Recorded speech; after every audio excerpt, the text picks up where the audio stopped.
No.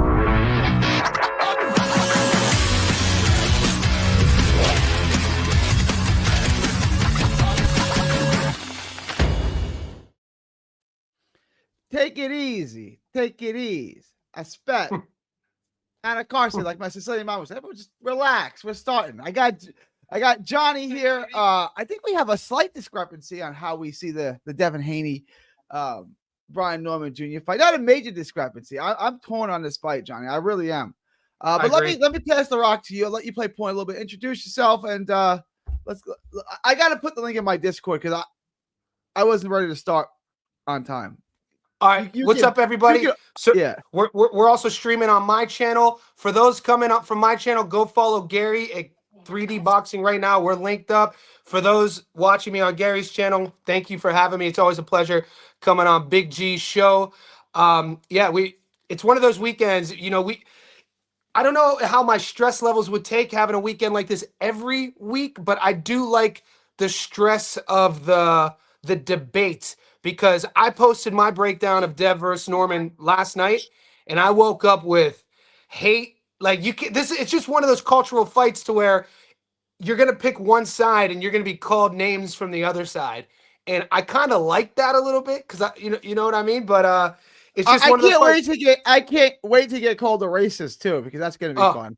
Oh yeah, that happens all the time. They're both black fighters. Which makes total sense considering, like you said, that always happens. It doesn't matter what fighter you pick. The other side, if there's a Chinese fighter and an Eskimo, and I pick the Eskimo, the Chinese, you're a racist. Like, all right, man. All right. Yeah, I feel it's just this era.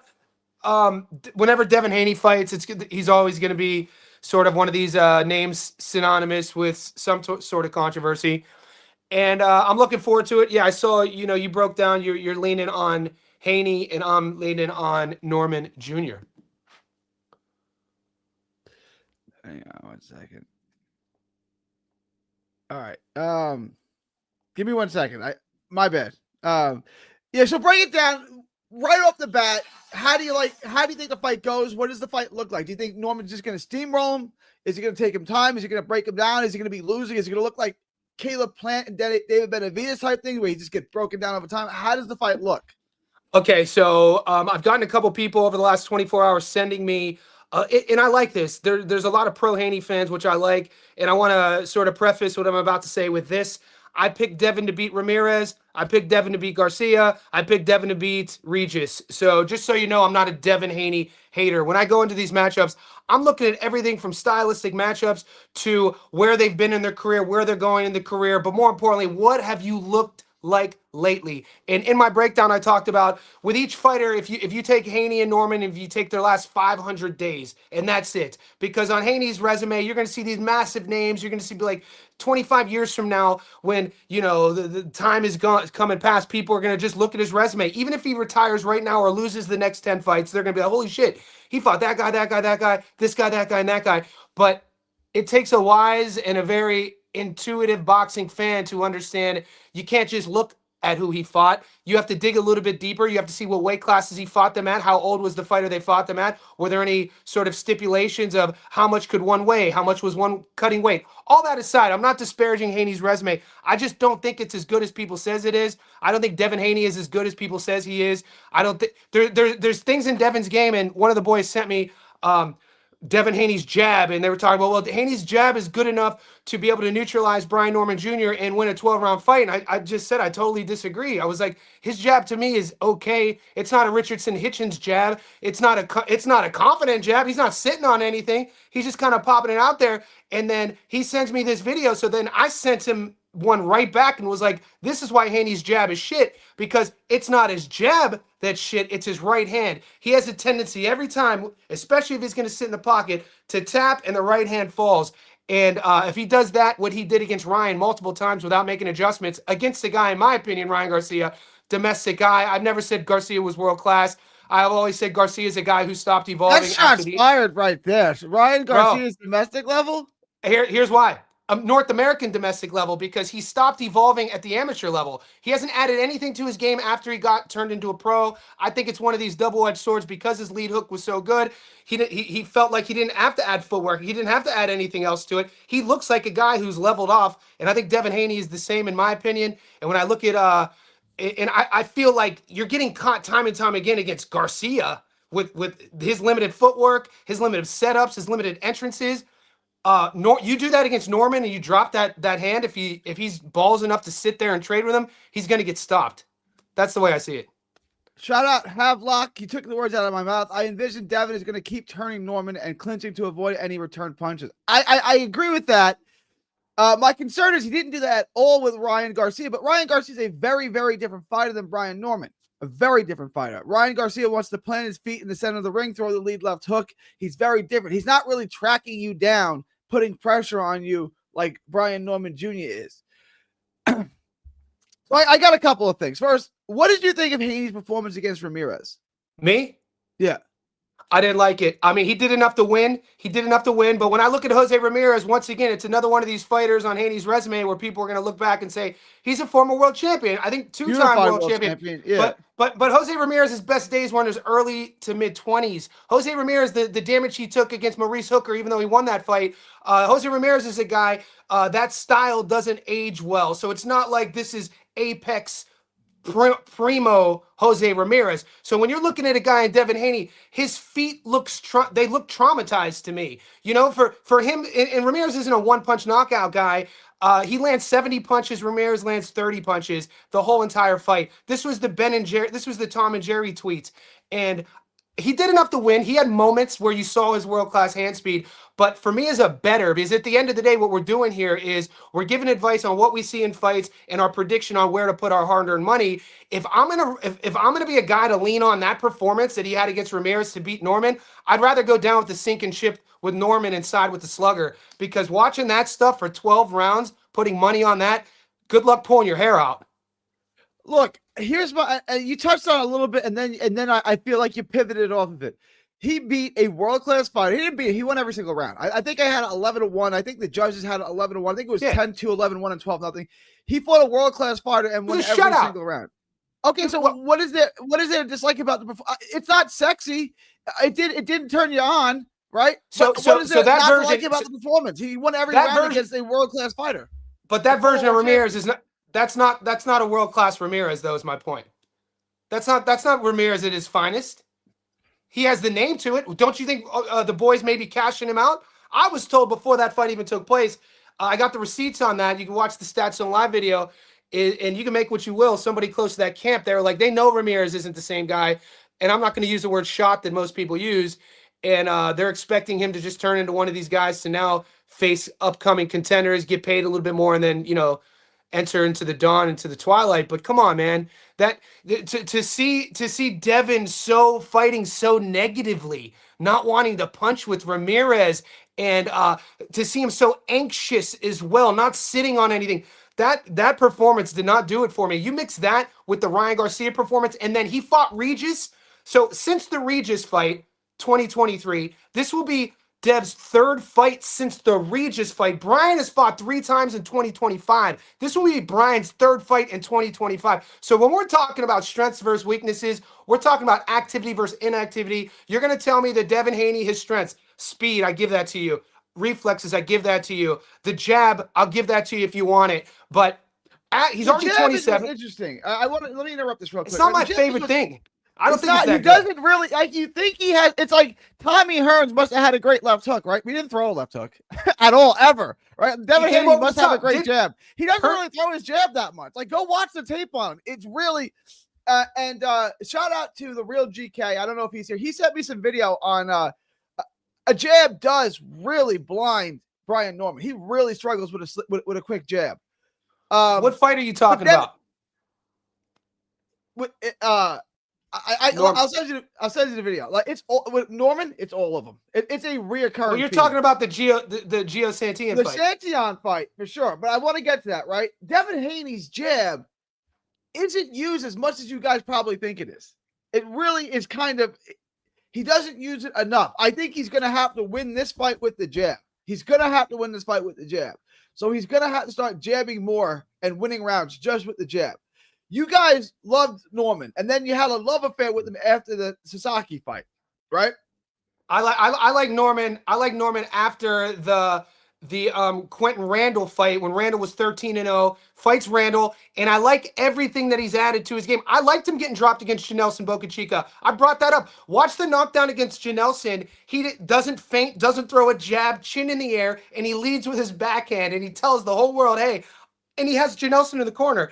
He sees the entire thing. He sees the whole setup, and he throws that beautiful chopping right hand. And the fight goes to, no decision due to the cuts. But you watch him then fight against Cuevas. So Cuevas was supposed to be the big puncher. This is the guy that people were saying Philadelphia sparring guy. He's gonna test him. You watch the end of the second round. Norman got caught with a shot. He didn't go down. His legs might have maybe buckled, but you watch his guard and you watch the adjustment they had made from the Boca Chica fight. He was 21 years old when that happened. When he fought Randall, he was, I think, 20, 21. He fought Santillan. I think he had just turned 22. This is a kid at 24 years old. He's not a finished product, not in his physical prime. We're watching him learn on the go. We have to remember, before Zayas, he was the youngest boxing champ. And I think Haney is leveled off. I think Haney is degrading. To finish my point about the speed, the jab, the reflexes, the athleticism about Devin, at 27 years old, this isn't the Devin who fought Linares. He fought Linares years ago. I think that was the fastest Devin. So if you're going to use that and think that it's going to be the jab, I think then that right hand is going to drop when he's popping that jab. And I think Norman's left hook is going to come over the top. And I'm standing by it. I think he gets stopped. He stops him. All right, we're going the other way. I think he Norman, gets. I think he gets. Was an ugly fight. Different fighter though. There seems to be, like Johnny. There seems to be a double standard here. That like if Norman looks human, he doesn't have much sex appeal in his performance. It's okay.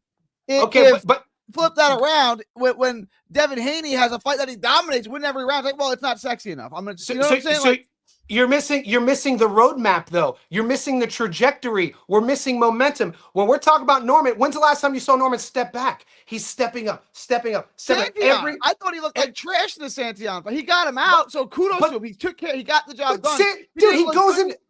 He goes into the Santillan fight as an underdog. Santillan just beat Roca. Roca was the favorite in that fight. Santillan beats him, and he has he gets him out of there, dude. And he got him out. He got the job done the same way that Devin Haney got the job done with Ramirez. Like he didn't stop him. He didn't land any power punches against Ramirez. Not looking to stop you. Devin Haney's not looking to stop you. Devin Haney was looking to do what he did in that fight. But we're talking about leveling up in trajectory, though, not taking step back. So it went Quentin Randall first. It went Gio second. It went Derek Cuevas next, and it went Jin Sasaki. What we're doing is looking at the story, his book that's being written. It is trending this way.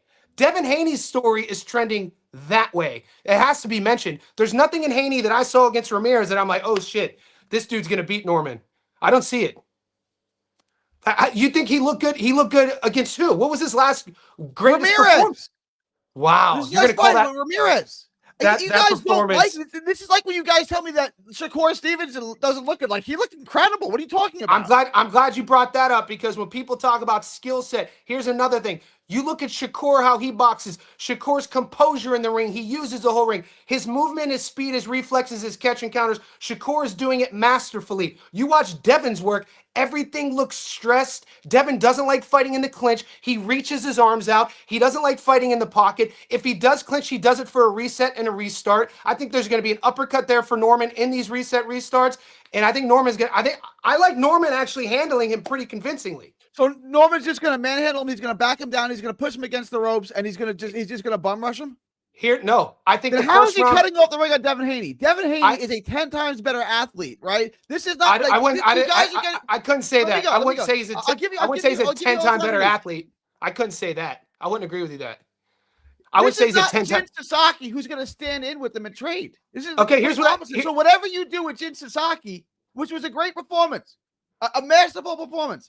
It tells me nothing about what you're going to do with Devin Haney. Nothing. Just to let Cato official know, it was plus 650 for Norman to win under 6 rounds by stoppage. I took that. He won by stoppage. You guys were the ones saying that Jin Sasaki was a knockout artist and his front forward pressure and his power was going to struggle with Norman because his one loss was to Andy Hiroka. So what keeps happening with Norman is the goalpost keeps getting pushed back. When I see a guy in Norman, I see a real one. I see a big puncher. I see a guy who has way better feet than people think. I see a guy that, here's what's going to happen in the first round. This is what I think is going to happen in the first round. I think Norman is going to play Devin Haney's game in the first round. Devin Haney is going to have to jump out to a lead. He's not going to be able to fight from behind and have to come uphill by just letting rounds pass by, right? So I think Norman is going to show that he has the footwork, the speed, the fight IQ to handle that, and then he's going to be the first one to make Devin make an adjustment to go to plan B. And when plan B doesn't show up, it's going to be downhill. His feet aren't as bad as you think, man. That dude is an athlete. I didn't say his feet was bad. I said he's not going to be able to cut the ring off Devin Haney, who's going to move the entire time. But I want to read this comment because I agree with it. If you really watch the Ramirez fight, Haney looks the best he ever has. Jose missed about 50 left hooks, sign that Devin fixes his mistake, while on the other hand, Norman's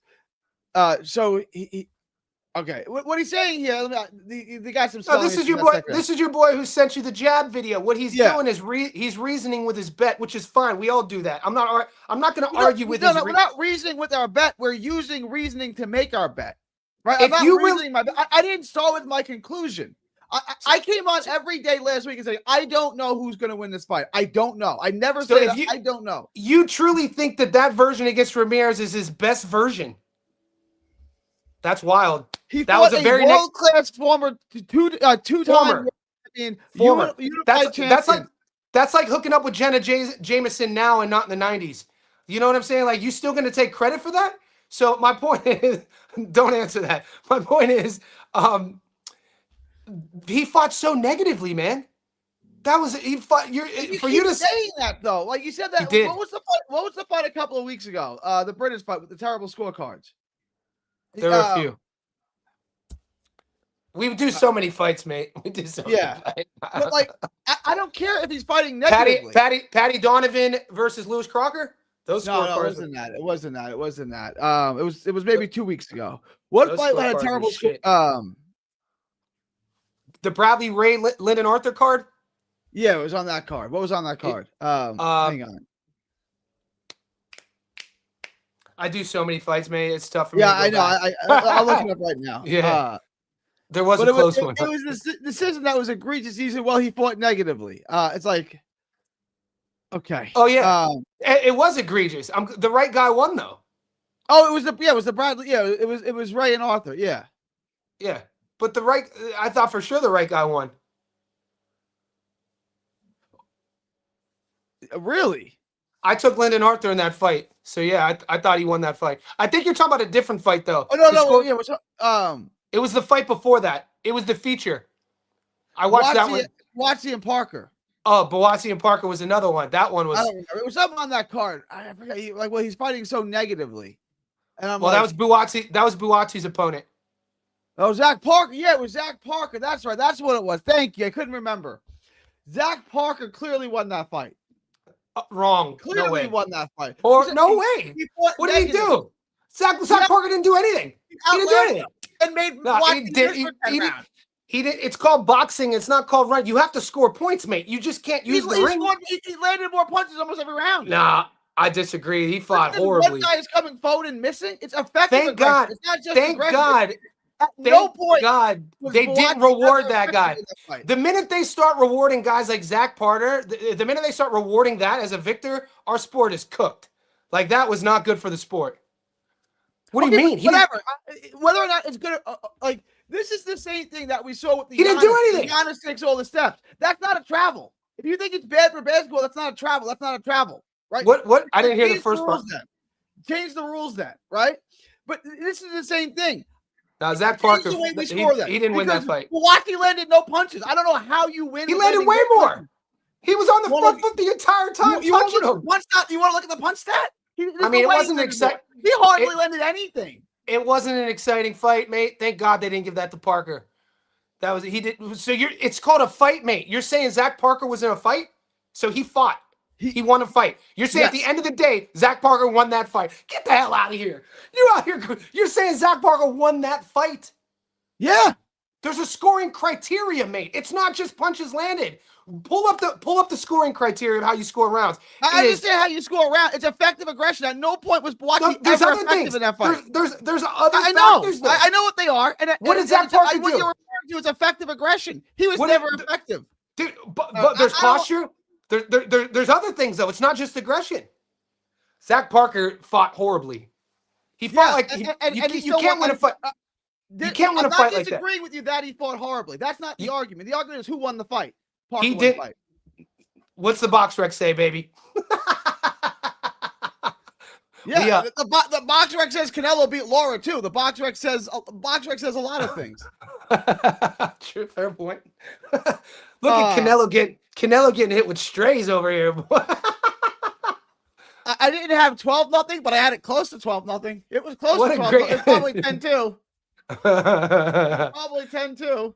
Where were we? Let's get back to the boys. All right. I want to get into this. So this is a very hard fight for me to score. I've gone back and forth on this. First I was pro Haney, then I was pro what turned it for you? What turned it for you? The final film study of Ramirez fight. Like, I don't think he can win the fight fighting the way that he fought Ramirez. He's gonna have to stand in a little bit more. Right, it's gonna have to be a mixture. It's gonna have to be a combination of how he's fought before Ryan Garcia and post Ryan Garcia. He's gonna have to find an in between. He's gonna have to stand in with spots because you can't run from Brian Norman for 12 rounds. And so he's just gonna invent. So he's just gonna make that happen. What do you mean? He just went from Garcia. Walked him down. You make him sound like he's Benavidez, like he can't be backed up. Santion backed him up. How could we totally disregard though the evolution of a young fighter? We can't just dismiss this. This is a kid who lives in the gym. This is a kid who doesn't get drunk on the weekends. This is a kid who gets better and better and better. If Haney gets drunk on the weekend, he's a Muslim. I doubt he gets drunk on the weekends. I don't know. What I'm saying, though, is you said Santillan fight, so I'm pushing back on that, is the fact that we have seen evidence and proof through the resumes, through the fight tape, through his knockout reel highlight tapes that this kid is leveling up. He's leveling up on defense. He's leveling up on offense. He's feinting more. He's moving his feet more. He's hiding his dude. He's gonna be a handful come fight night. I'm not saying it's an easy fight. I'm not totally. The only thing maybe it's a bad read, dude. It could be a bad read on my end. The only thing I like in this fight is the over. I'm taking Haney by decision at plus 150 because it's plus 150. That over could be stressful too, though. I know. I don't really like anything. To me is if you guys want to just be a boxing fan and not bet. There's great money to be made on the rest of this card. Play one knockdown. This is a hard fight to bet. It is. Play one knockdown, though, because, look, this is going to sound very controversial, basically, off of everything I just said. But if the fight does start trending in a way that Devin is starting to make Brian desperate, I could see Dev getting a knockdown. I could see Brian Norman obviously getting a knockdown too. So maybe play a knockdown prop and just watch the fight and hope for bloodshed. But for my pick, I'm taking Brian. Shout out to 79 says, Garrett, how are you not concerned Haney is going up to 147 to fight a kill? I'm not, guys, 79. Let me address both of this. I'm very concerned. I'm not saying I'm very confident that Haney's going to win this fight. You're asking me to make a pick with a gun to my head. The Martians are pointing the missiles at planet Earth. You have to get this right or we blow up the Earth. Who are you picking? I guess I'll take Haney. Shit. That's crazy. That's insane. I'm not saying that's who you're gonna put the future of the Earth on Devin Haney against Norman. That's insane to me, dude. That's crazy. It's a crazy pick. Okay, hang on. Time out. If we're scouting both of these boxers, if you're just put on your scout glasses, who's better at boxing, Devin Haney or Brian Norman Jr.? 2021, I would have said Devin Haney against Jorge Linares. Okay, so Devin Haney. Who's got a better resume? Devin Haney or Brian? 5 years ago. Devin Haney or Brian Norman Jr.? Who's a half of a decade. Obviously, Haney. Okay, obviously Haney has a better resume and he's a better boxer. Why 5 years ago. 5 years ago, he was a better boxer. So he's not a better boxer anymore? I don't think so. Norman Jr. has better boxing skills than Devin Haney. I think Brian Norman Jr. defeats Devin Haney in a boxing match. That's not what we're scouting him. Who's better at boxing? We're watching Devin Haney fight. We're watching Brian Norman fight. Who's better at boxing? Okay, first explain in your head what does boxing mean? Hit and not get hit. It's that simple. However you do that is how you do that. Who's better at hitting and not getting hit? So hitting and not getting hit, it's a two-sided coin. Yes. Who's better at hitting? Who's better at hitting? Brian Norman Jr. 100%. He hits harder. He's not better at hitting you. He's better at hitting. Okay, if I said to you, 2 of these guys are going to try to hit you, who's going to land first? Devin Haney or Brian Norman Jr.? Who's going to land? Not who's going to land harder. Who's going to land first and who's going to land more? What's the intent behind getting landed, though? What's the intention or the outcome of who's going to land first? What is the outcome of that? Like, what? For me to answer that, but I might let paperclip land on me so I can hit. Yes, I understand. do that. Yes, because I do the hitting better. Harder. Because I do the hitting better. So Norman has to stop him, right? Who wants to be there in that firefight, in that game that you're talking, this hit and not get hit game that we're talking? Who answer this question? In that game, hit knock. Who wants to be there more? In that game, not in life, but in that game, who wants to be there more? In a firefight? No, in that game, you guys make it sound like Devin Haney's afraid to be in a firefight. No, that's just not his strength, and he's not good. If this is a firefight, if he stands, who wants to be there though? Line, if he fights the way he fought Ryan Garcia, he's gonna get knocked out. Granted. You don't think he loses? You don't think he loses fighting the way he fought Ramirez? I'm not that Ramirez. This is not Hamza and Shiraz Hamza. I'm not that confident that he's going to win this fight. I'm not that confident. That's a low blow. We know what you do. I'm just saying. We know what you do. Yeah, that's a low blow. I was 100% confident. No, it's not. I'm not saying I got what you got. But I'm saying the last time we had a heated debate on this was that fight. No, I thought there was no way that Shiraz could lose. He could lose this fight. I'm telling you. The only that was a low blow, mate. It's not a low blow, bro. I got you. I'm kidding, dude. Let's go. It's all in good fun. Right. Haney ain't walking Norman down. Not for 12 rounds. What are the boys saying? Like, what's the chat saying?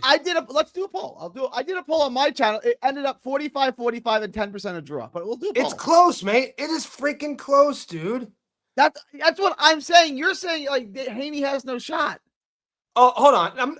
I'm not saying. I'm just kind of backing my belief. Haney definitely has a shot. It's 50-50. I think it's Johnny, what's the percentage? We actually agree on that. Yeah. Do you think it's 70-30? Do you think it's 60? No, I think it's pretty much 51-49. Like really, close. I think it's what the books are saying. I'm looking at my book right now, and currently on the money line,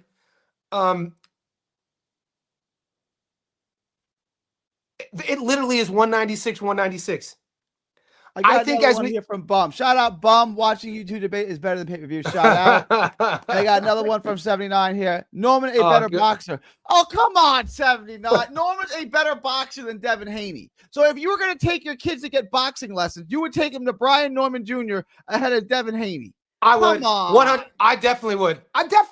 What does Dev do better? He moves better. He sets up his punches better. He hits his angles better. He uses the ring better. I can go on and on and on. What does Brian Norman do? He breaks you in half better. He punches better. His optics are better. His psychology is better. He doesn't run. Dude, Devin runs now. He never used to do this. He did it one time, and it worked. He never ran one time, and he went every round doing it. There is trauma in his eyes. Norman has better timing than Haney. That's fair. I agree. People, I think it's weird watching not this and not you. $5 off. Thank you for the $10, Devin. I appreciate you. Go ahead, Johnny. Go ahead. I think this is natural in our sport.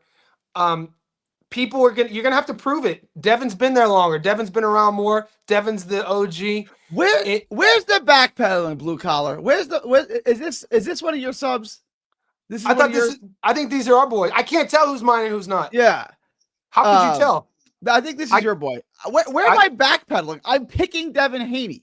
Devin Haney in what I think is a 51-49 fight. Where's backpedaling? Get him, blue collar. Get him, baby. No, we got the only data. Menard, that fight's like 7 years ago, bro. Menard, come on, bro. He was like 19 when he fought Menard. Just go to Devin Haney versus Regis and start there. That's all. I'll be fair to you. I wouldn't start at Ryan. Go to Regis. But even how old was Regis in that fight? Against Menard? Oh, which fight? No, I'm talking about Regis versus Dev. He's 26 now, so he's 24. No. I said how old was Regis in that fight? Oh, Regis is not old. He's just shot. No, he was 33. He's like 30. He's 30. He's 38 now. So here's my point. He was 36. He's older than I thought. He's 36 now. So he was 34 then. Here's my point though here's my point about this matchup no one's talking about. When is the last time Devin Haney fought a younger world champion than him? The last time Haney fought a younger world champion? Yeah.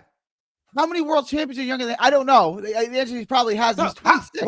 When's the last time How many world champions are younger than him? When was the last time though he fought somebody his age in their prime? Kambosos? Get this cat out. Kambosos is like 33, 34 years old. He was the youngest world champion in boxing. How many guys on that pound for pound list are his? My point is, all right, how many guys did he avoid that he could have fought at 35 and 30 his age that he didn't fight? All right, Devin Haney ducks people now. Did he swerve? Did he swerve anything coming up? Did he? Did he swerve anyone ever? Like Devin Haney fights in the last 5 years. In the last 5 years, you're saying that there's not matchups that we could have got with Haney. You that could didn't always take say place. he could have fought this guy. That's what I'm saying. You're saying Devin Haney ducks smoke. I'm proving a narrative here. I'm saying that his camp didn't want this fight. They took this fight. They didn't. They didn't ask for this fight. Devin Haney's the bigger name in the fight. Whether or not he's the favorite, but they didn't ask for this fight. Is my point. This is. We'll see. You'll see what I'm talking. Haney never ducked anyone. I mean, I think the chat, at least on this, is that they're on my side. Good. That's fine. I think you're bugging a little bit that Devin Haney duck smoke. You said you put the words in my. I didn't say duck smoke. I said he swerved in the past. That's different. Yeah, that's just a nicer way of saying he duck smoke. He swerves. There's levels of ducking. We can't just say duck. It's not a switch. You have guys who duck. You have guys who swerve. You have guys who shoulder shrug. Like he swerved. I remember talking to Bill. I shook his hand. I said, "You guys are what boxing needs." I didn't call him a duck, by the way. You said that I called him a. Dev's not a duck. Dev fights. Look who he's fought. My point is, every big name that we could find on that resume that he's fought, you could find an asterisk. How old was Loma? What weight class did they fight in? How old was Regis? Where did they fight at? How big was this is his whole career right now. With Norman, the story on his career is like he's learned. It's like this. That's all I'm saying. Okay, and now you're asking him to take a massive jump. It's his biggest step up, 100%. I'm not saying he can't win it. He could win. I've got this is a massive step. This is hands down Norman's biggest step up. All right, so let's take a look. Let's take a look at the actual book. How are you doing? Go on. Tell me what bet you're actually making, because I'm going to show you the only bets I'm making here. All right. I can't see your screen. Are you able to see a third screen or no? Oh, you can't see my screen? No, I've only been able to see me and you the entire time. Maybe that's on my end. It's all good. Can you see this? I can see it now. Yeah. All right, cool. This is what I'm talking about. Yeah, this is the first thing I put up. I didn't see it. All right. Here we go. Are you looking at props? Here it is. Are you looking at? Oh, wow. It's even now. They're both minus 110. They've shifted a little bit. Towards Devin, right?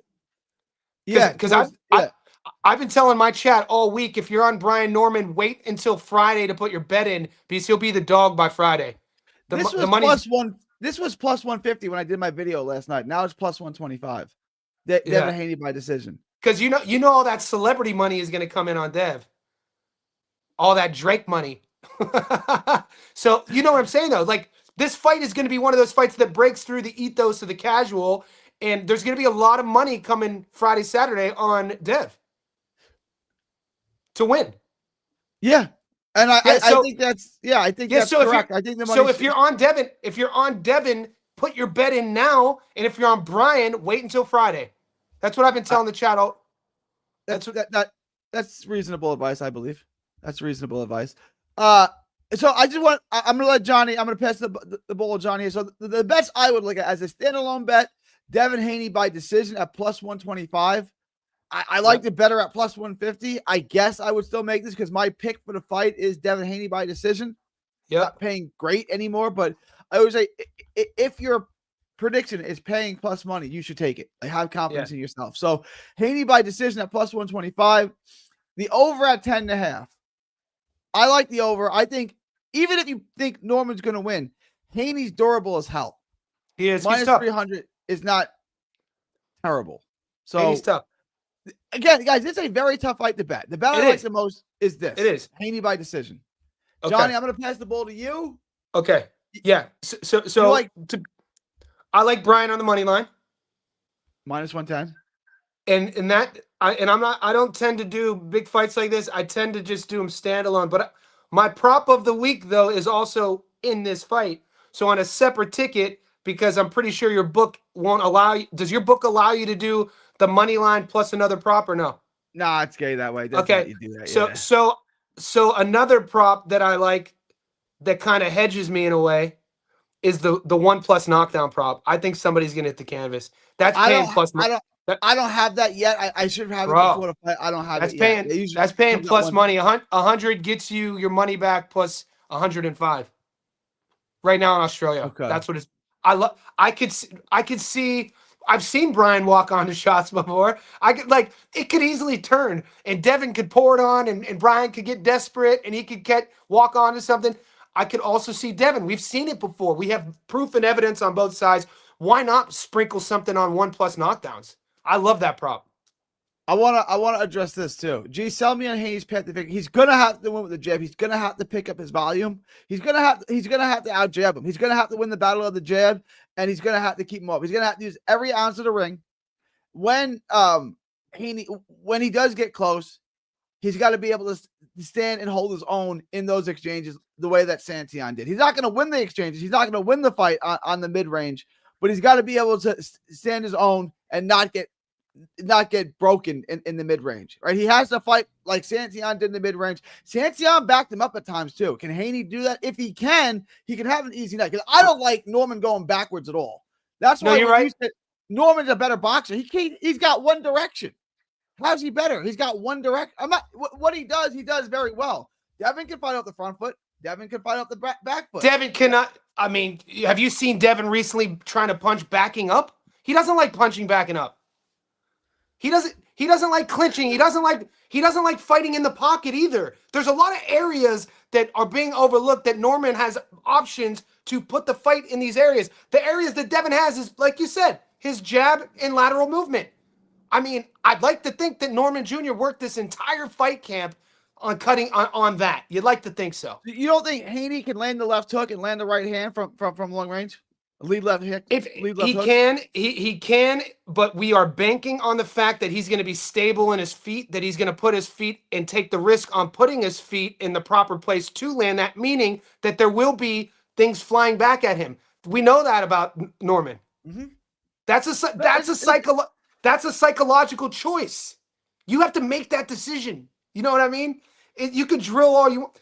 I didn't like the decisions that weren't made against Ramirez. Look, I had him winning the fight. He maybe 12-0, mate. It was somewhere between 10-2 and 12-0. But you can't sit there and tell me that there weren't moments in that fight where you were like, "Come on, Dev, like sit on, like what are we doing?" Like that's not the argument. The argument is he won every round. Whether or not you like the way he performed isn't relevant. Is he going to win this way? It would be relevant if you're a Devin Haney fan and you're looking for him to rebound and get back to that sort of lore that he had lost against Ryan. You'd want him to see. You'd like to see him make those sort of decisions in the fight and not just be so content with what he did. And maybe that was just the game plan. I know Bill said that.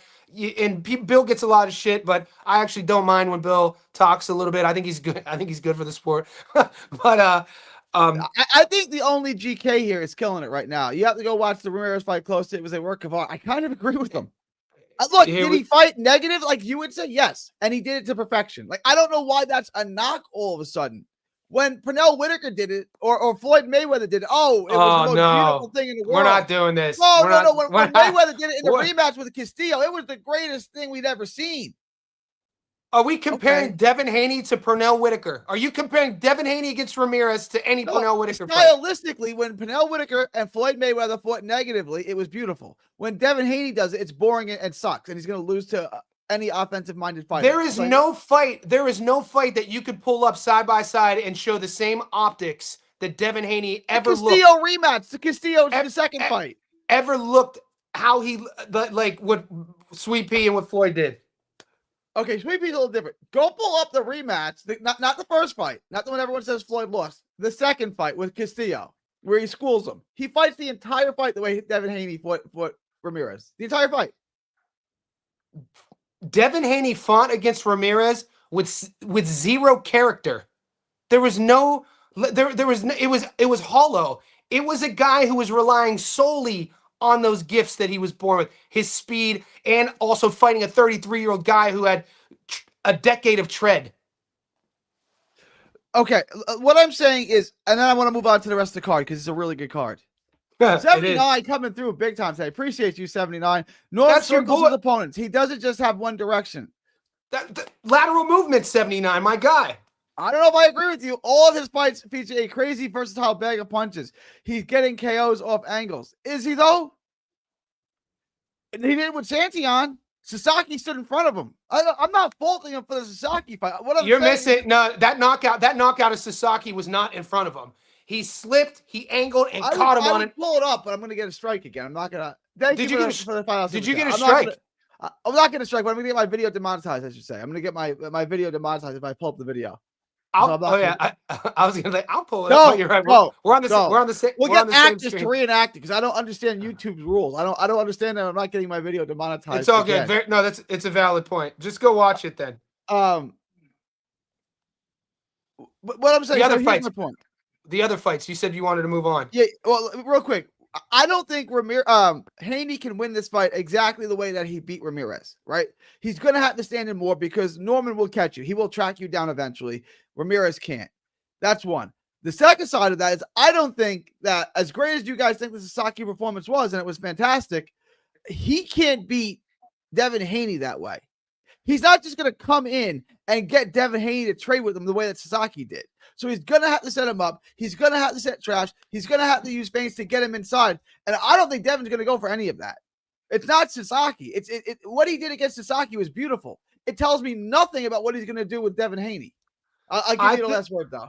I think the last word, and you say all this, and I'm not arguing with that. And look, for everybody who's tuning into this, this is what more boxing communities need. We need discourse like Gary and I are doing. We're disagreeing, but we're doing it, and we're not doing it mean-spirited. But the last thing I want to say about this, I feel all the pressure is on Devin.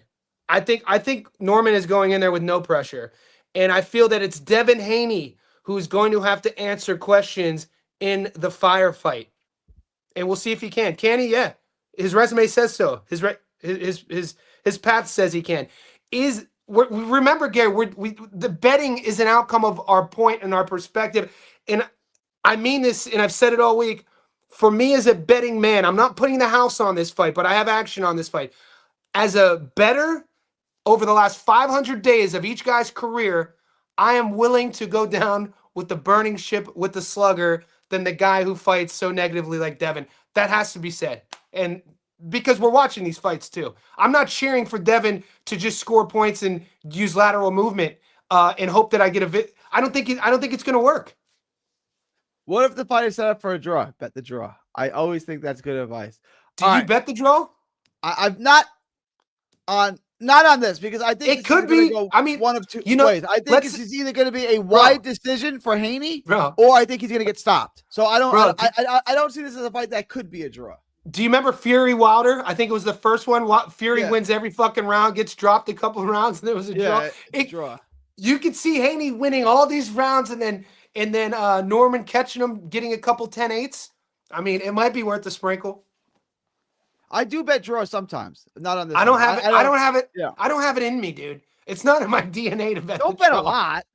I hit on a draw with Vito Melnicki when he fought Conor Coyle. Oh God, how dare! I can't believe it, dude. How about him on the card? That's insane. Nepotism at its finest. All right, guys. I want to move into the other fights because we got 3 other fights. I don't want to be on for longer than an hour. Bam Rodriguez, Bam and Puma. To me, this is simple. Great fight, firefight while it lasts. But Bam is on another level. You watch the tape, and Bam is just better at everything, right? Like both guys are going to come forward. Both guys are going to meet in the center of the ring. Bam's quicker. He obviously has better feet. He's more explosive. He's more dynamic. The left hook is money. The right hand that he slips and throws the right hand from that angle is as good as punch as there is in boxing right now. The left hand, the straight left. I'm sorry. The right hook, the lead right hook, and the straight left hand. The left hand he throws off the slip is as good a punch as there is in boxing. Bam Rodriguez is actually as good a body puncher as there is in boxing right now. I think number one fighter in the world, not necessarily pound for pound resume, but who's the best fighter in the world? Terrence Crawford. Who's number two? Bam Rodriguez. So to me, Bam Rodriguez wins this by stoppage, and it's fairly easy. There's nothing that I'm going to push back on. Like always, in true fashion on my channel, I'm going to give my due diligence to Puma. Argentinian fighter, tough fighter. Doesn't punch as hard as I think he punch. I think he thinks he punches harder than he does. Yeah, he falls in love with his power. Yeah. And Argentinian fighters are tough, man. This goes back to I was talking to my buddy when I saw Sergio beat my boy Pavlik. I was like, Jesus, they got something in the water. But something that I want to add to what you said about Bam Rodriguez is the fact that he is on a fucking generational run, man. Look, the stoppage against Sonny, the last four, what he did against Sonny Edwards, what he did against Guevara, what he did against Strada. like, what do we do? Dude, this kid is special. His body punching. It's one of those fighters when you watch him operate and then you start doing your checklist. All right, where's he from? Texas. What camp is he from? Oh, RGBA. Like, things start making sense. And I like what you said about his lead hook, because he's not just a body puncher. He's not just a backhand guy. The kid could crack on both sides. His angles, his movement, his willingness to fight in the fire. Like, dude, like there's a lot. We both got Bam by stoppage. Yeah, I do. I do like him by stoppage, and that's no shade to Puma, man. Shout out, Puma fought his whole career to get here. There has to be a winner. There has to be a loser. Bam by stoppage is minus 220. We both like that. I like it a lot. I already have an act. I have this. I got action on this as we speak. I jumped on that 3 days ago. The next one, interesting fight: Mason and Noakes. All right, I just uploaded my breakdown prediction. For anybody on my channel, I want to apologize. Excuse my French. My freaking box rec, dude. I gotta stop rushing on Sam Noakes' box rec record. They just convolute all of his AMI fights. So it says, and I'm showing you if you go to it right now and pull it up, it says he has a loss, but he fought Teddy Cheeseman in his first amateur fight and lost like a 5-round points decision. But he's undefeated. He's 17-0, 15 knockouts. Orthodox fighter. He's a front foot fighter. The dude is he wants to be in a dog fight. He doesn't move his head off the midline. I think it's going to be one of those things where his bravery and how special Mason is, dude. 5'9", southpaw, 21 years old, could crack. The only thing that I would be looking out for Abdullah Mason is those mistakes he made against Johan Vasquez. He went to the well twice in a row without making the adjustment. He tried to throw a back uppercut, a punch that as a former boxer. You throw your back uppercut as a part of a combo. You throw your back uppercut as a counter. Other than that, you're not just walking in there throwing a back uppercut, right? Vasquez catches him once, drops him, does the same thing, drops him, and then obviously Abdullah, because he's special, got him out of there. I think Mason is at 21 far from his prime. We're watching this kid fight for a world title. This is for the vacant WBO, the belt that Keyshawn vacated. And you got to ask yourself, whoever wins this, I'm taking Mason by stoppage. You put him up there, Raymond Morataya, he got elevated, and you got Shakur and Tank. I would keep Abdullah away from Shakur, but other than that, man, I'd put my Cleveland, Ohio boy in there with anyone. Yeah, I said this. Abdullah Mason and Bam Rodriguez are the best prospects I've seen. I said this about Bam. I said Abdullah Mason since Bam is the best prospect I've seen. I think Abdullah Mason is 5-star. I don't think there's to me, sky's the limit. And I like Noakes too. I think Noakes is a very good fighter. Tough. Noakes, and you say he's a good fighter. You watch the tape of Abdullah Mason, like, God dang, this is the best fighter I've seen in years. That's the difference. One guy is very good. One guy is one of the best you've ever seen at this stage. So I'm taking the same thing. Mason by stoppage. You like Mason by stoppage, right? Yeah, and I jumped on. So like 3 days ago when all the props hit in Australia, I jumped on the Mason by stoppage one because I felt like that was going to crash. I think it's at plus money. What's that? It's plus 100 to me, so it's even money for me. Yeah. Jump. on I that. got. Dude, I locked it. I locked it in yesterday at plus 105. It's just gone down. Put Bam and Guys, Mason, here's your parlay. 2-leg bro. parlay. Bam, Abdullah Mason, plus 190. See, that's a future Gary 3D members only prop parlay. Yeah. That's that future prop parlay, the member only content. Guys, join now. Join my membership. Get exclusive 3D boxing perks. And I put petting advice, but obviously that's betting advice. I'll take that to pet your dog too. Let me check my poll. We got 23 votes in, and it's 52%, 52% for Haney, 43% for Norman, and 4% draw. It's gonna be very close again. It's a very Makes close sense. poll. No, I don't mind that poll. You know the crazy poll results. I put one up on my Instagram of Bam or of Abdullah versus Sam. Sam getting no respect. 93% to 7%, over 1,000 votes. I thought that because the odds are close, mate. Yeah. Sam's not even a 3-1 dog here. I know, which is wild to me. I don't. Yeah, the odds are close. Then you look at the odds of Yard versus Benny. The odds of Yard versus Benny are astronomical. Yeah, like I think. Well, I don't know. I think you're safe taking. So this is our parlay. Bam and Abdullah Mason by stoppage both get you combined. A parlay gets you plus 190. Last fight I want to get into, Benavidez and Yard. I don't even think this is really that competitive. I like the only thing I would, because we're all going to try to get fancy. We're all going to try to get cute. We're going to try to make money on this. So people are going to take that Benavidez stoppage. But I mean, you have to 74. He doesn't have any stoppages up at this weight class. Yard is a big puncher. He's big. He does fade. He's been stopped twice. It could go the distance. Yeah, I would just take Benavidez on points. Benavidez money line here. It's what does that even pay? It's wide now, isn't it? Yeah. Well, yeah. What is the minus 800 to minus 9? What it does points pay? That much. What does points pay? Plus 180. You want to take Benavidez by points? I have that. I played that bet. And you know, it's a tough one because it's a 12-rounder. I know Yard fades. I know he's been stopped. I get all of it. It's just we're betting here. It's one of the, I didn't expect to hit with Shushu Carrington at plus 600 on points, but I hit. And so every now and then you get a sprinkle. Yeah, I'm gonna lay off. I'm gonna lay off the methodology here and just take. I got Tiger at 10-1 on the knockout against Flaws. So I always do these $100, $10 to 1. What made you think that because I love Tiger in that fight, which we both did, but I didn't see a stoppage coming at all. What made you think that? His jab, his length, his distance, him sitting on punches, him changing his head coach, him getting comfortable to 147. Nick Flaz's basic entries, his basic setups. Nick Flaz basically being a domestic sort of front forward guy. And I really rate Tiger. I've been watching him since the amateur, and I'm a Northeast Ohio boy, and he's from Cleveland, so I had a little bit of I had a little bit of that on it. Where's Marcus now? Ohio is running boxing. Yeah, he's from Youngstown. I'm friends with him. He's from Youngstown. We're both Youngstown boys. Too? Yeah. Well, I used to have a lot of beef with him on social media. I was a Texas guy. He was the Ohio guy. We used to beef a lot. And then Spence beat Porter, and then it kind of went away for a while. Oh, so you don't chat with him at all? I haven't talked to him in a while. I mean, dude. Yeah, you I guys don't are like social media much anymore. You guys are he's really active on Instagram. Okay. You guys are like two peas in a pod. You guys would really. I can't believe you guys don't know each other. No, we know each other. We used to go back and forth a lot. I definitely know Marcus now. I definitely know who he is. Yeah. So those are the Sean Porter Errol days. That shit was. Yeah. That was getting heated. I bet. I'm good. I missed it. Were you on YouTube during those days or no? No. Shit would have got crazy. Yeah. That's how some of the boys built these large followings.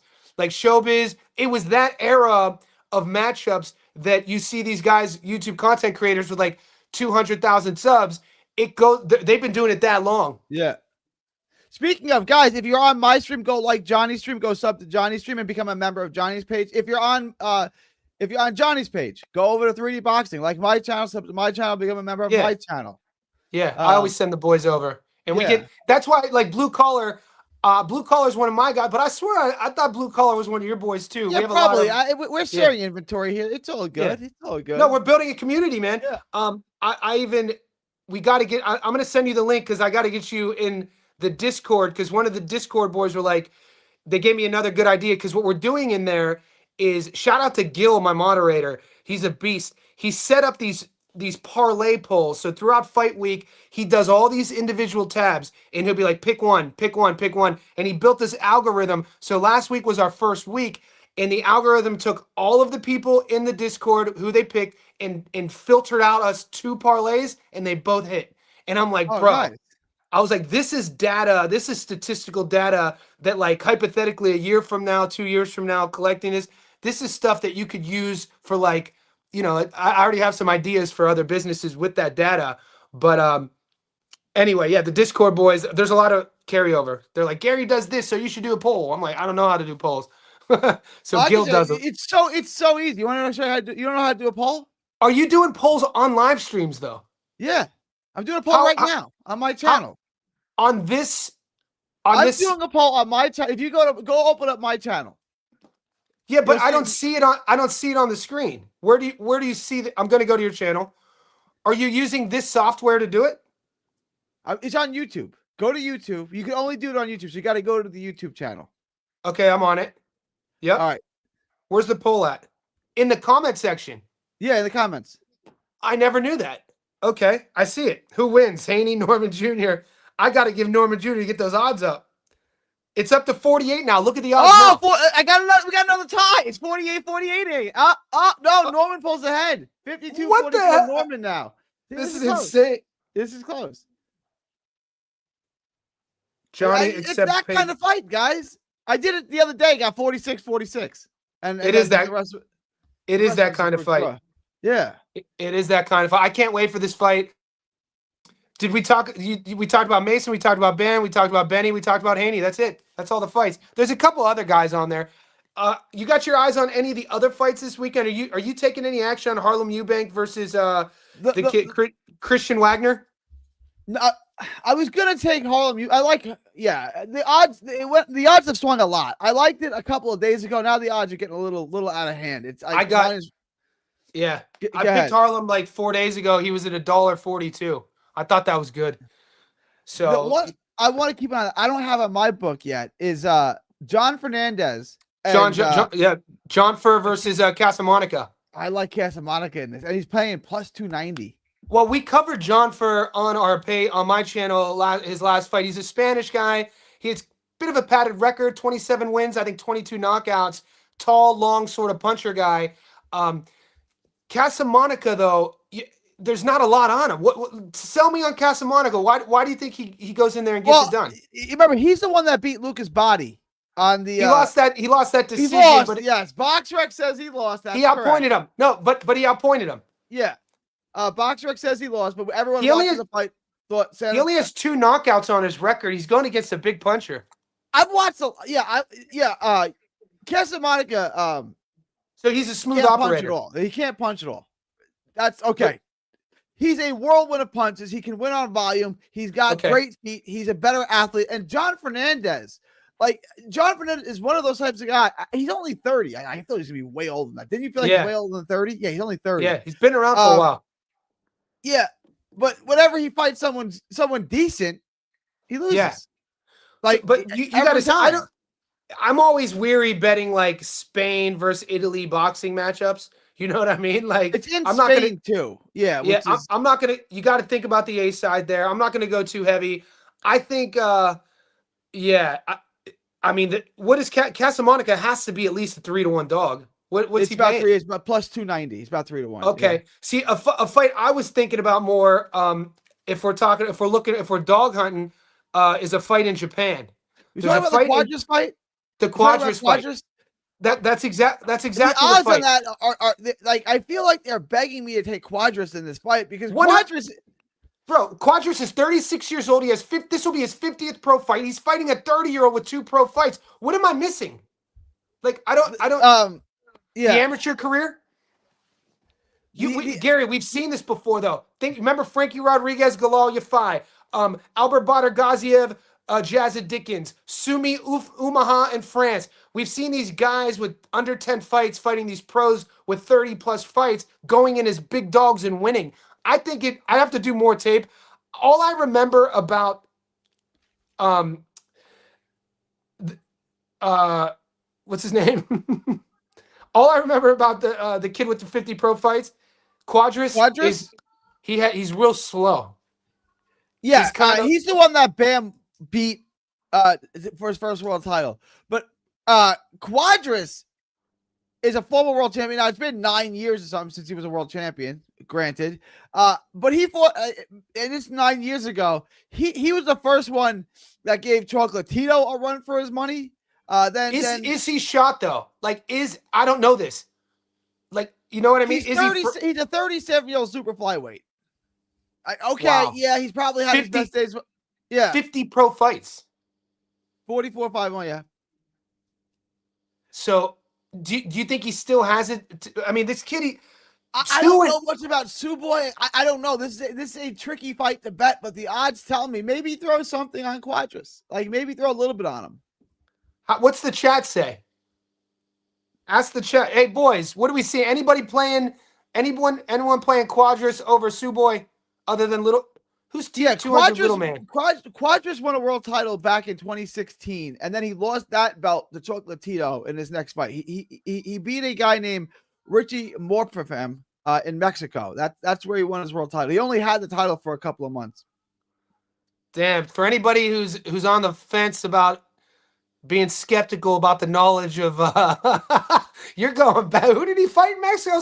Punta fan? Yeah. This was back in 20, but this is when HBO had all their Superfly stuff. This is when that 100 in a flyweight division and the junior flyweights were. Oh, okay. Yeah. I'm looking at I got his box rec up. He's been around forever. He fought Luis Concepcion back in 2015. He's been around forever. Ever, yeah. Richie Meprenum, he stopped him in 2016. That's where he won his world title. Yeah. He stopped him in 2016. That was his last. Ago. Yeah. He just doesn't want to hang him up. Well, he lost to Bam in 2022. Yeah. But he took him the distance. He took him the distance, though. Yeah, he did. Is that Bam's last? That was Bam's first world title. And that was Bam's first world title. Okay. 3.5 years ago. That's what I was there, and that's when Chris Algieri came up to me and said, "Gary, you know these Texas fighters. How good is Bam?" And I said, "Bam is the best fighter I'd ever seen come out of Texas, and that includes Errol Spence." And Chris Algieri laughed at me. I was like, "Okay, no shit." Yeah. Well, Chris, you know how fighters are. He fought EJ. He fought EJ. EJ blew him out. Yeah, he did. I know Chris too, and dude, I always go back to that Ruslan Provatnikov fight. That fucking fight was, dude, because early days of like social media, do you remember those videos that were going around of Provatnikov as a little kid wrestling the bear? Everybody's like, there's newer fighters showing that, but the Siberian Rocky, he had like this lore about him. People were like, and he looked like Genghis Khan. He had some. Yeah, I mean, it's no wonder he had a short career. But he had some fun fights, man. Yeah. Yeah, he was a flawed fighter, but a fun fighter. Do you think Algieri won that fight? Beat Bradley. He almost killed Bradley. Bradley said his speech and his speech was slurred and his vision was blurred for months after that fight. Yeah. I love how you laugh. Your laugh was maniacal. He had that fight with Matisse too. Lucas Matisse. Yeah, we're throwing some old. Do you think that Provatnikov beat Algieri? I do. I thought he won wide, clearly. Me too. But like that was one of the weird things where he asked like 10 people, and 10 of them all had a strong opinion, except 5 of them thought Algieri won, and 5 of them thought Provatnikov won. There was like no one who watched that fight that goes, "Yeah, that fight was really close." Everyone's like, it's kind of like Mosley and De La Hoya too, right? This the rematch. Yeah. Nobody thinks that fight was close. Everyone either thinks Mosley won 10 rounds or Oscar won 10 rounds. Nobody thinks that fight was close. Boxing's funny like that. We're probably gonna get something like that this weekend. But buddy, man, thanks for having me on. I got to start locking this up. We've gone over an hour. We have. I got. Thank you, Johnny. We'll do this again soon. Thank you. We agree on everything except for We the both result. like David Benavidez money line, and then Bam and Mason Abdullah Mason money by stoppage. We just don't agree on the big one. And that's what makes our sport. I don't even disagree with you. Like, I don't even think like you're off base on this. I don't really. I think my honest advice is don't bet on the Haney fight. Make money on everything else. It's good. It's a good. Like I said, the Haney Norman fight doesn't appear on any of my parlays. Oh, that's my guy, High Interest. High Interest is one of my dudes. So he says, "What's up, Gary? Who you got for Haney Norman?" So High Interest, we've been debating this for about an hour. Just go back to the 10-minute mark, brother. Go back to the 10-minute mark, and you'll see Gary and I getting heated on it. But I'll just say me and Johnny disagree. Yeah, it was good. Yeah. It was good. It was good. PJ the Puppet. Shout out to PJ. Oh, one of the great ones. One of my favorites. PJ the Puppet. Let me show you what PJ put in the Discord today. PJ, by the way, I sent this to my girlfriend and she loves it. Let me show you what he made. This dude's actually. I don't even know how you would make this. I'm gonna play it on my phone. Johnny, how you feeling, man? And why you don't got a shirt on? Hold on. Here today with Johnny. How you feeling, man? And why you don't got a shirt on? I'm feeling great, PJ. Look at these abs. I just ran 50 miles this morning, feeling like a champ. And hey, my girlfriend's the love of my life. Man. Shout out, babe. Respect. PJ's out of his mind, man. PJ keeps the chat real colorful. But that whole thing with I talked to Muscles today. I texted with Muscles today. Shout out to Muscles. But with that no, whole you thing didn't. I texted. Did you talk to Muscles? I text him every weekend about his parlays. Tell him to come every weekend. Like bring him on your channel. He doesn't want to come on anymore. He's more than Muscles. If you're watching, text me. I'll send you the link. Tell Muscles to come on. Why wouldn't he come on every weekend? Dude, that would be great for views. He doesn't want to come on. I can't make him come on. The boys would definitely probably take him back.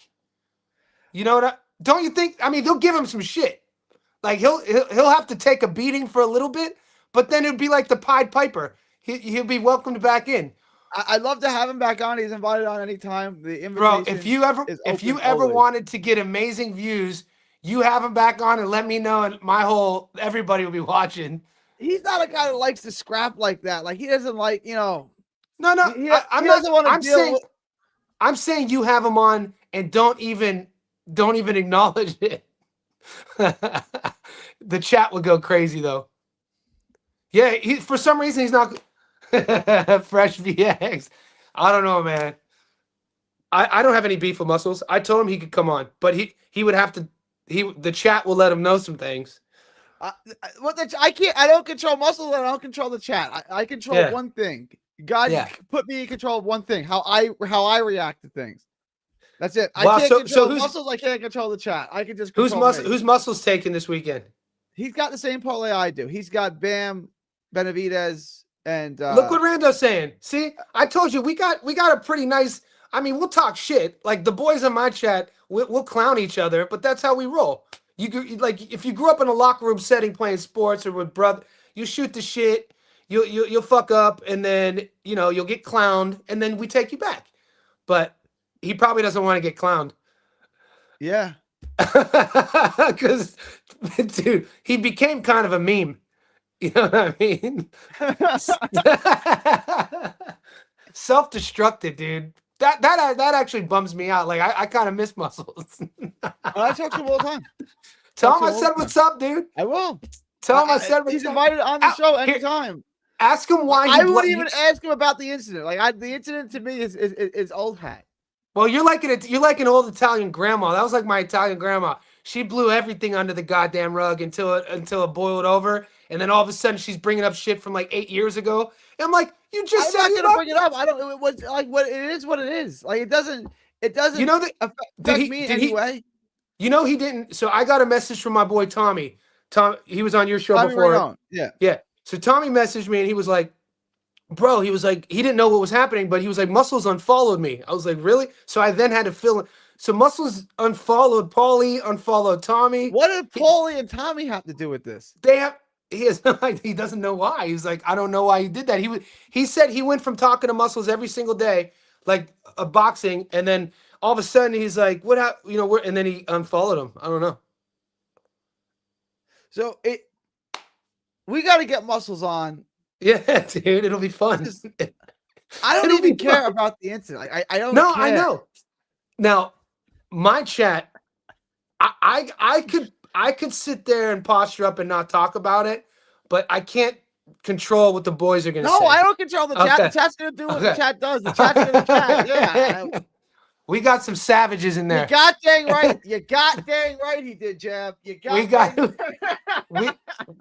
we got some savages on the chat that Muscles, not Muscles. A PJ the puppet made this AI thing of a puppet hand holding the ticket. That just said boots. Yeah. Boots is minus 1,000. Yeah, he said he bumped. He said he said he bumped into Muscles at the casino. Did you see the one Critchy? Is there a dude named Critchy in your Discord? I know Critchy. He's not in my Discord, but he's in my chat sometimes. I know who he is. Critchy made one of, I guess it's a video of 6ix9ine the rapper doing this interview, but he made it of Muscles talking, and he's like, "I'm just out here robbing y'all." Like I saw that. Someone shared that. Someone put that in my Discord. I saw it. Yeah. Oh, so Kingdom Life. You don't know about Ticketgate. If you want to get, give the elevator pitch. Give it the 30 second rundown. All right, Kingdom Life, 30-second rundown. Bilal Yafaz was fought Junaid Boston. He was my underdog of the week, and the boys, the whole channel. We got Bilal Fawaz in the rematch at plus 340. Fawaz wins the decision. In my Discord, and I find out in Gary's simultaneously, when all the boys were showing their winning tickets, Muscles posted, I was out with my girlfriend at the time. Muscles posted a ticket that said, "Good job, Bilal," and it was 20,000 to win 40,000. I then check my messages an hour later, and I get a message from Chilltown in the inbox. He goes, "Do you mind if I bring this up?" And I check him hours later. It says, "Do you mind if I bring this up? My bad, I had to do it." And then I'm like, "What the hell?" He didn't ask me. He just on my Discord. He just went in on him. And then so TJ Chilltown then pulls out a ticket that Muscle had posted 2 years ago, the exact same ticket. So then it's like people were like, "What?" And so Muscles got caught posting wrong tickets and lying about it, and then he doubled down. He called everyone the N-word and dropped the N-bomb a bunch of times. He was dropping the F-bomb a bunch of times. And then he doubled down, and the next day he said he went to his casino and he showed another ticket printed out. And then we find out that that was AI because the boys in the chat know what casino he gambles at in New Hampshire, and they Google imaged it, and they're like, "This isn't that casino." And then he just wild out and just it's called Ticketgate. He made a fake ticket, and then he made an AI ticket to cover up the fake ticket. there were obvious discrepancies with the ticket. Like Kingdom Life, go to my playlist, Kingdom Life, and just type in Ticketgate. You'll find the video, which I did the whole story. Like you'll see the whole thing. It's under Ticketgate. If TJ just would have had some, if Chilltown would have just chilled, I'd be like, whatever. None of this would have happened. So like Chilltown and him have had beef on and off. Like they've always had beef. I didn't even Chilltown was getting like that. Like you can tell, like Chilltown didn't like him and he didn't like Chilltown. It was kind of like people were accusing Chilltown of being in the CIA for even having that ticket. Like, how did Chilltown just on deck have that ticket?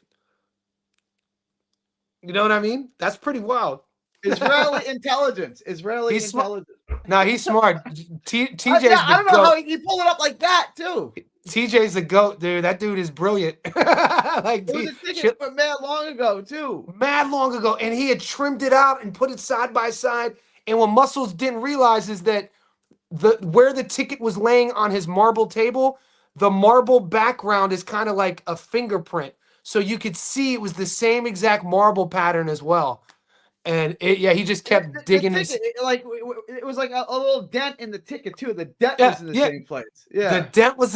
What was he thinking? I'm thinking like, you ever see My Cousin Vinny with the Southern lawyer is like, identical. Yeah, that's identical. Yeah, that's exactly, dude. Dude, shout out to Marissa Tomei. Jesus. Yeah, shout out. She was great. She was fantastic. Sicilian Italian. Yeah. Holla. All right, I gotta wrap this, but I've got way too long. You good, Chilltown? I mean, you Chilltown. I'm trying to get Chilltown on before the end of the week. You good, Get him on, Johnny? man. I'm good, brother. I'm Yeah. good. This was fun. Thanks for having me. And guys, if you follow Gary, follow him. If you follow me, follow Johnny. Yep. Good luck too, boys. Let's get this money. Let's get this money. From Texas to the world, thank y'all, and God bless. Peace, guys.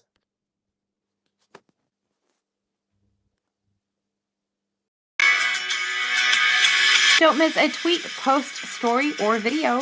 3D Boxing is on Twitter, Instagram, and Facebook. Hit the subscribe button now to stay inside the ring.